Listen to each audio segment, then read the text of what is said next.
खाने का महत्व। वह अपने एक दोस्त की बेटी की शादी में गई। उसका नाम रेनू था। वह एक कामकाजी दिन था। 10:15 का समय था। एक तरफ उन लोगों के लिए बुफे तैयार था जिन्हें ऑफिस जाने की जल्दी थी। दूल्हा दुल्हन पर जैसे ही आखिरी अक्षत गिरी, सबके पाँव बुफे की तरफ मुड़ गए। देखते ही देखते लंबी लाइन लग गई।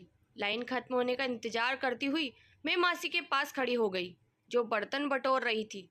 बार बार लाइन में खड़ा ना होना पड़े, इसके लिए कई लोग थाली में बहुत ज़्यादा खाना डाल रहे थे। लेकिन ऑफिस के लिए जल्दी और लंच का समय करीब होने की वजह से कई लोग अपनी थाली में पूरा खाना खत्म नहीं कर रहे थे। उन्होंने थाली बटोर रही मौसी को थमा दी। उस मौसी का चेहरा एकदम उतर गया। थाली इतनी भरी हुई होती थी कि उस मौसी का तुरंत कूड़ेदान में खाली नहीं करती थी, बल्कि थाली में रखे भोजन पर निराश दृष्टि से देखती, फिर कचरे के डिब्बे में खाली करती थी। मैं अपना भोजन समाप्त करने तक उस मौसी का अवलोकन कर रही थी।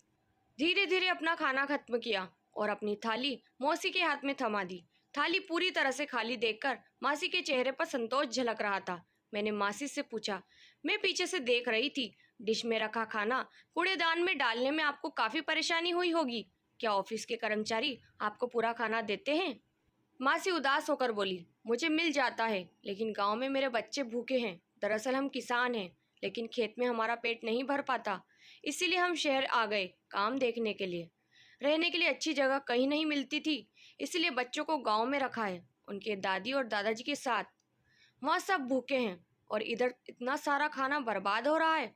इसका काफ़ी दुख हो रहा है मुझे। मासी एक निवाला निगलते हुए कहने लगी। ऐसा लग रहा था जैसे वो अपना सारा दुख मेरे सामने रखना चाहती हो। हम किसान हैं, ये गेहूँ चावल और सब्जियाँ उगाने के लिए हमें कितना कष्ट होता है, वह तुम लोगों को क्या पता। और शहर वाले आराम से खाना फेंक देते हो। बहुत मन को लगता है। वास्तव में बहुत से लोगों को पानी पीकर ही तृप्त होना पड़ता है। एक वक्त के खाने के लिए वो दिन भर मेहनत करते हैं। मैं सुन थी। मासी को क्या जवाब दूँ, मुझे समझ नहीं आ रहा था। मैं मुस्कुराते हुए वहाँ से चली गई। जी, मेरा नाम अन्नू है, पूरा नाम अन्नपूर्णा, और ये कहानी मैंने आपको सुनाई है। उस दिन के बाद मैं अपने नाम का मान रखने के लिए और खाने को कभी फेंकने की मेरी हिम्मत ही नहीं हुई।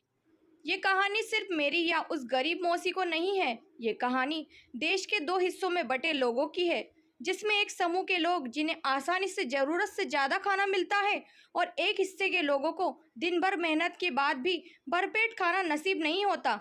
हमें ऐसे लोगों के लिए कुछ करना चाहिए, और अगर ज़्यादा कुछ ना कर पाएँ तो खाने को बर्बाद ना करें, तो भी बहुत होगा।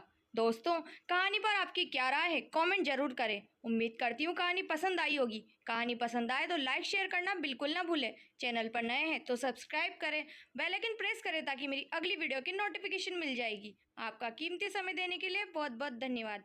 मिलते हैं नई कहानी के साथ।